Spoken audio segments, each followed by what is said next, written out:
Sprague was making good time off pit road. Be interesting to see if and he was going. He had a close call too as he exited his pit.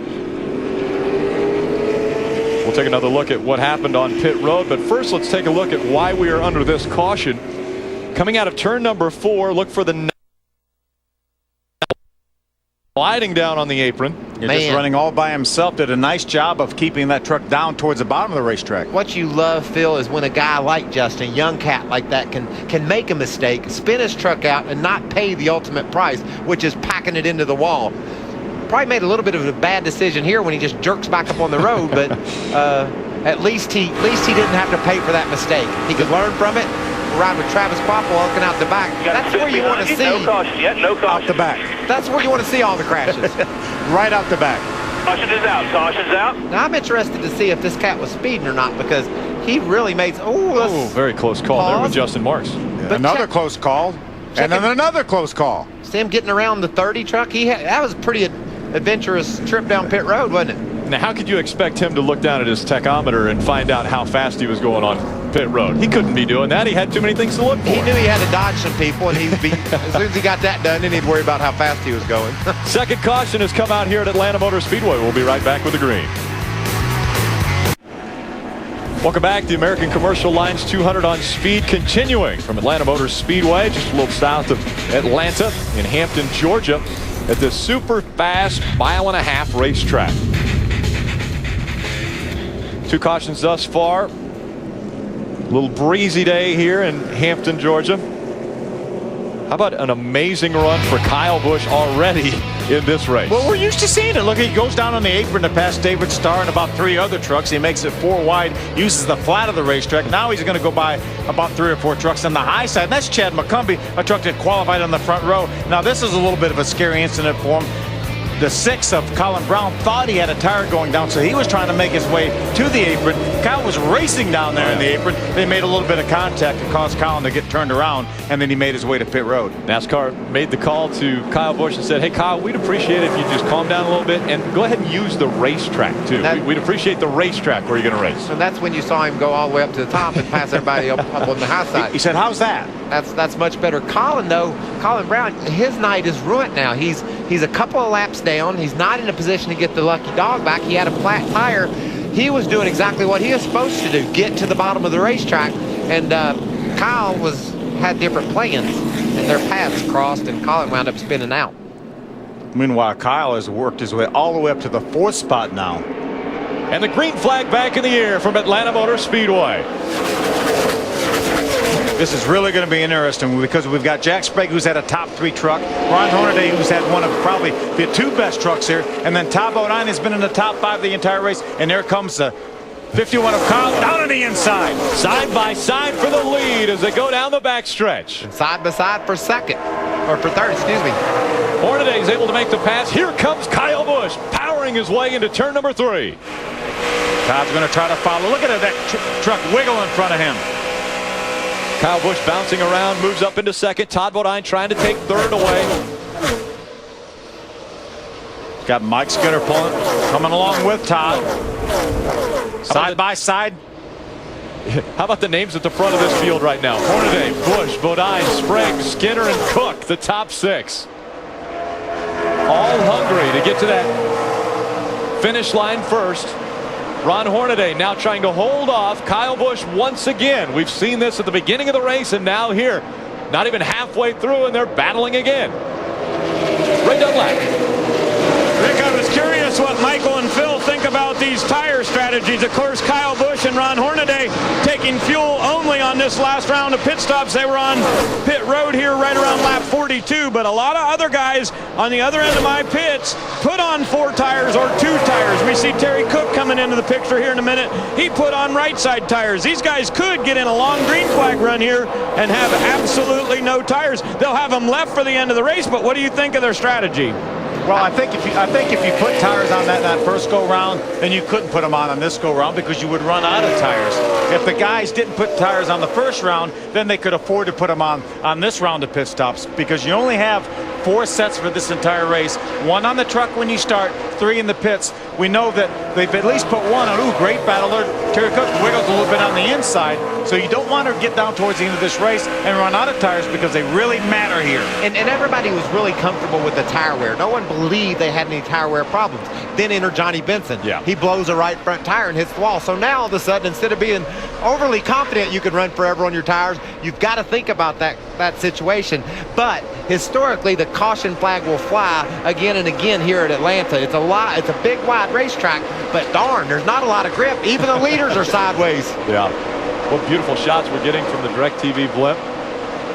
Got side-by-side racing all over the racetrack. Kyle Busch running that high line on the left side of your screen. Ron Hornaday trying to battle back for the lead.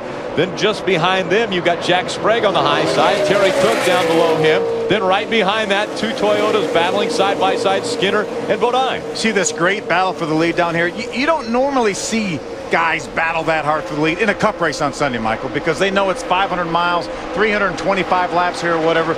These guys have to get it done and get it done quick. Both of these guys want that lead. There's only 130 laps scheduled for this one, so the race is for that start-finish line, and they're trying to get there quick. Ron Hornaday now back in front of Kyle Busch.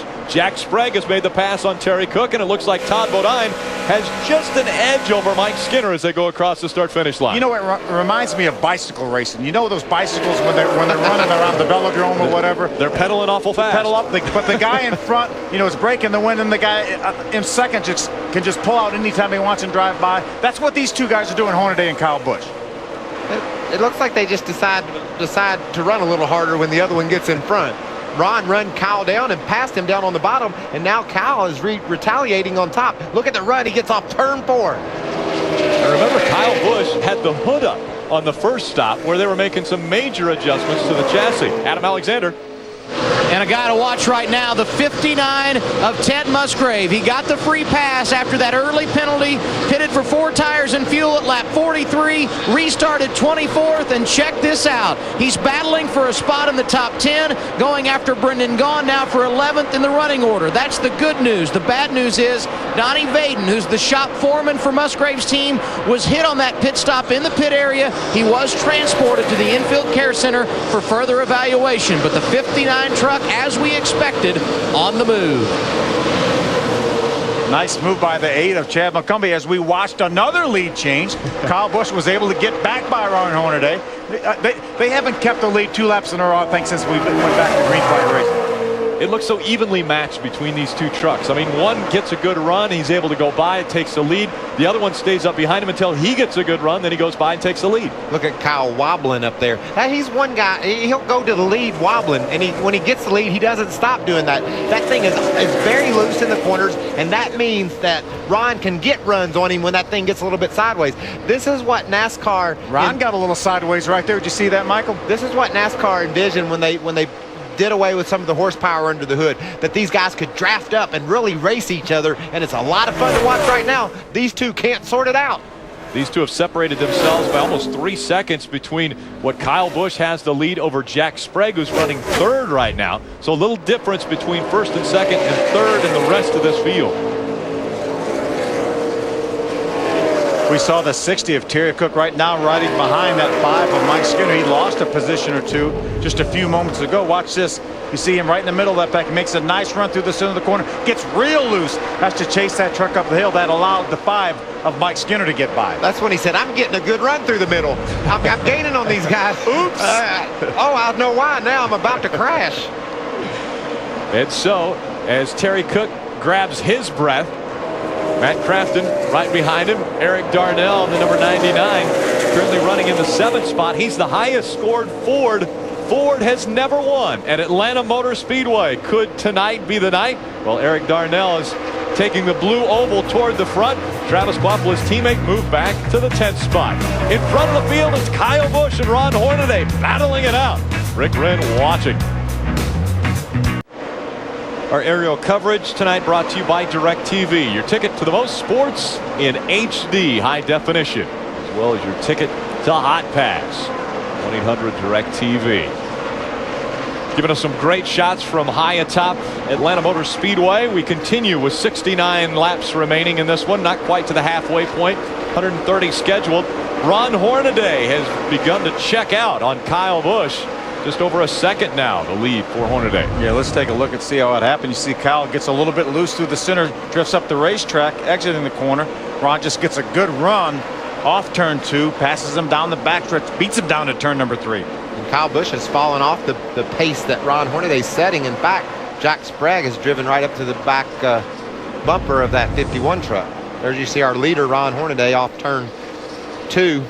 Thing looks nice, don't it, Phil? Down in the front. It really does. Has a nice attitude. That front splitter right down on the racetrack. You see Mike Skinner, Matt Crafton, 2 and 3 wide back here. That's Johnny Benson. He's quite a few laps down after the problems with the right front tire going out early for him. John Wood in that number 21 looks to the middle of the racetrack, trying to get by the 10 of Brendan Gaughan. Brendan Gaughan way up against the wall.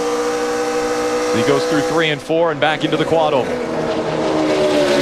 There's battles all over this racetrack. You can see there's Crafton and Skinner trying to sort out the 4th spot. Skinner got really loose off turn 2. Last time Matt Crafton finished 3rd, which is his career best, and I believe he's done it 5 times. It was right here at this racetrack, and it was last year. Look at that. Look how that 88 car is sucked down to the racetrack. It's all about momentum. And look how much higher. A little momentum. He is 20 back now.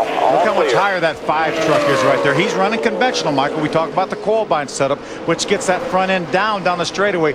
Mike Skinner, Jeff Hensley are not doing that, and you can see how high that truck is on the straightaways. And by the way, he's running in 5th place. Like we said earlier today, you can be successful like that. I talked to Skinner after the test here at Atlanta, and he said, my truck's better conventional. We're going to run that way, and we think we've got a good truck. Well, he's proven he's right. He's running in the top 5, but the truck right in front of him is coil bound, and the trucks leading the race are that way. So Skinner and those guys might have to study and decide if they want to continue down that road or if they want to go with the coil bound setup. Ray Dunlap, what else is going on with that 88? Well, you know, guys, we were so worried about the weather coming into this race today. We thought it was going to rain and rain and rain. Matt Crafton told me earlier today, don't worry about it. We know we're going to race tonight because it's time the weather gets on our side. What did he mean by that? Well, a week ago, they wanted to leave their race shop up in Sandusky to come down to North Carolina and put this very truck on the pull-down rig. They weren't even able to get out of the driveway because there was 1.5 feet of ice. They couldn't even leave the shop. They finally got the shop where they could get out of there and head down here to this race. Today they wanted to call and get another truck ready to go to the rig, and guess what? In Sandusky they got about 11 inches of snow today. So living up by Lake Erie, not so great for this team, but things have been going very well for Crafton. He's got another top 5 running tonight. Adam? A bit of a slow start in 2008 for Mike Skinner, but an 8th place finish at California has them with a bit of momentum. They struggled in the practice session earlier today and qualified 12. But he's finally got this thing going as he would like. And Skinner came on the radio and said, I'm a bottom feeder, and I think we need a long run because this thing seems to get better as the run continues. And if you watch and compare the lines, he arcs it high here, but through the corner, he likes to put those left side tires on the white line. Bottom feeder is Skinner, and right now he's riding the bottom to a run in the top 5. Skinner looking impressive. Behind him, we saw the pass of Jack Sprague on Kyle Busch. As Ray was talking about the weather in Sandusky, the one good thing that comes of that, we know that pretty much everyone in the Sandusky area is sitting in their warm living rooms, maybe at the fire, watching the NASCAR Craftsman Truck Series race. And guess what? We're over halfway in this race. As much as it looked like we may not be able to race tonight, we've got over half of this race in. If it was to rain now, this would be an official race. You can see 2 distinct different lines there. Sprague ran down and passed Kyle Busch, and those 2 at the same time are gaining on our leader. Ron Hornaday has fallen off his hectic pace he was setting earlier. About a half a second difference in the lap times right now. Yeah, both these trucks are running a lot faster than Ron Hornaday did these last couple laps. I hate to use the word blistering pace, but at the same time, that's what Ron Hornaday was doing. He was setting a blistering pace. We just hope that the tires don't blister. Ted Musgrave, a guy who's really blistering the racetrack right now. A nice comeback for Ted Musgrave, already moved up into the 8th position. This is the very start of the race. This is how his day started off. You see Ted Musgrave, the 59. You see the circle there. The 8 of Chad McCumbee spun his tires. Ted passed him. He got black flag, a pass-through penalty. When he came back out on the racetrack, he was right in front of the leader. There's a 09 of Travis Quapple Ted's racing with. Here he is racing with the 14 of Rick Crawford. He had to pass a lot of trucks. He was finally able to get the lucky dog on the second caution flag, and now has worked his way back into the top 10. Running in the 8th position is Ted Musgrave, and I know a lot of people have picked him as a favorite for this race, thinking he was very strong.